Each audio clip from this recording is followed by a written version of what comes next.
ഇതൊന്ന് ഇന്നത്തെ കേട്ട് മന്ത്രിസഭാ നോക്കിക്കേ. യോഗത്തിൽ വാക്ക് വലിച്ചിട്ടുണ്ട് കേട്ടോ. അപ്പം ജൂൺ 15 മുതൽ സുപ്രധാനമായ ഒരു എല്ലാ തീരുമാനമെടുത്തു. സ്ത്രീകൾക്ക് സൗജന്യ യാത്ര. സംസ്ഥാന ഒന്ന് കേട്ട് നോക്കാം. സർക്കാരിന്റെ ഇന്ദിരാ ഗ്യാരണ്ടി പദ്ധതിയുടെ ഭാഗമായി ആദ്യ മന്ത്രിസഭാ യോഗത്തിലെടുത്ത തീരുമാനം അനുസരിച്ച് ജൂൺ 15 തീയതി മുതൽ പ്രായഭേദമന്യേ എല്ലാ സ്ത്രീകൾക്കും ട്രാൻസ്ജെൻഡർ വ്യക്തികൾക്കുമായി KSRTC ബസ്സിലെ ഓർഡിനറി സർവീസുകളിലെ ബസ്സുകളിൽ സൗജന്യ യാത്രാ സ്കീം ജൂൺ 15 മുതൽ നടപ്പിലാക്കുന്നതിന് അതിനുള്ള അംഗീകാരം നൽകാൻ വേണ്ടി തീരുമാനിച്ചു.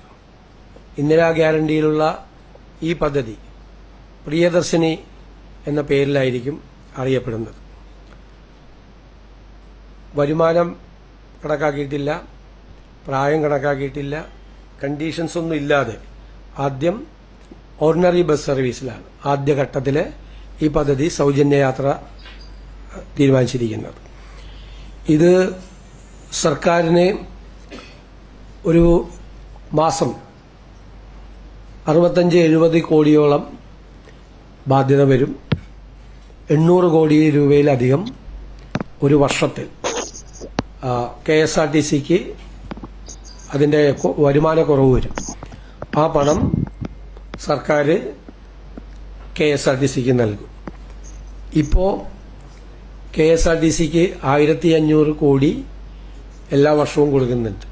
ശമ്പളവും പെൻഷൻ ഉൾപ്പെടെയുള്ള കാര്യങ്ങൾക്ക് ഒരു മാസം 125 കോടി വെച്ചാണ് കൊടുക്കുന്നത്. അങ്ങനെ ഒരു വർഷം 1500 കൊടുക്കുന്നതിന്റെ കൂടെ ഇതിനാവശ്യമായ തുക ഏകദേശം 750-നും 800 കോടിക്കും ഇടയിൽ ഇതിന്റെ തുക വരും. അല്ല, ഞാൻ പറഞ്ഞിട്ട് പ്രതിമാസം 65-70 കോടിയോളം വരും ഇതിന്റെ ചെലവായിട്ട് കണക്കാക്കിയിരിക്കുന്നത്. അതാണ് 750-800 കോടിയോളം രൂപ പ്രതിവർഷം വരും.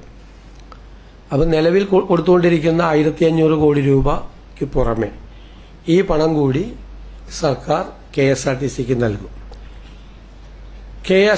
KSRTC വരുന്ന 6 മാസത്തിനുള്ളിൽ അവരുടെ വരുമാനം വർദ്ധിപ്പിക്കുന്നതിന് വേണ്ടിയിട്ടുള്ള വിവിധ മാർഗങ്ങൾ അഭിപ്രായം ഈ